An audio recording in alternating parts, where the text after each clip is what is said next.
Berri hon batekin gatozkizue, bai jagona zen Zupiko udalok, hemen aurrean zuen hitzarmen honen sinadura nolabait formalizatu eta publiko egin nahi dugulako.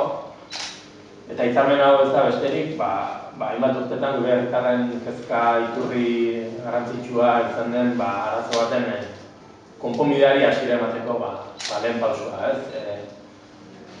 Uholde arriskuaz ari naiz, lehentzaldi hasieran uholde larri batzuk izan genituen 2011ko azaroan, eta aurretik ere urte asko pasatu ziren eta pasatu dira, arrisku hori gure herrietan present dagoelarik.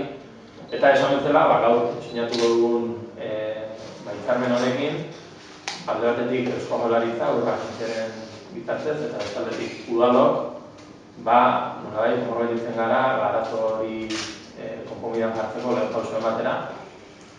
Zehazki, eta hitzarmena jasotzen den bezala, uholde arriskuen esku hartze horren proiektu osoaren pusketa bat nolabait jarriko da martxan, eta jadanik lizitazioan dago.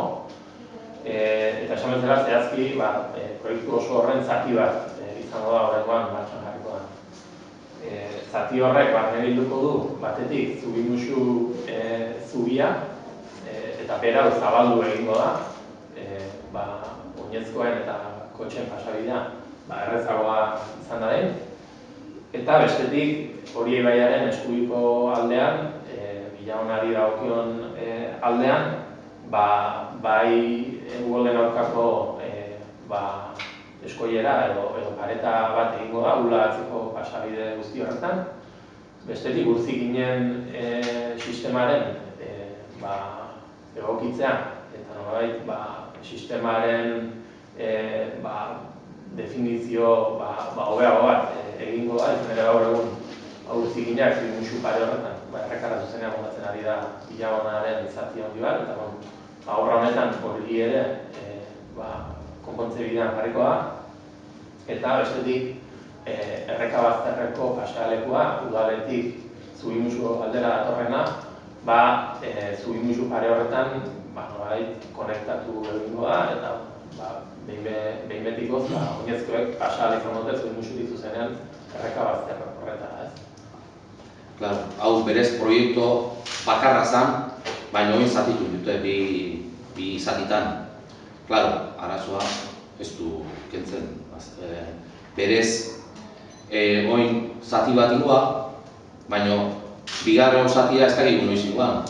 Eta hori bai gu saiatuko da, urak initzen, konfederazioak indaitzen, eta lehenbailean egiten dute. Bigarren zatia da, batzenen proiektua kosto gehiena datuana. Gutxi gora bera, 9 milioi euro izango da. Gutxi gora, hortxe numetu, 10 bat. Eta, gaur egunen ze krisiza dela eta diroi izan, eta behar egin dute, lehenengo zatia, pentsatzen dutelako, nik uste, inundazioko eta jetxingo dutela, ez da, pixkat. Baina, gure duda azkeu. Baina, hemen izango litzike, atzenen, Teoxotikan, papelerago erteraino, dana proiektu hori da, dana zabaltzea,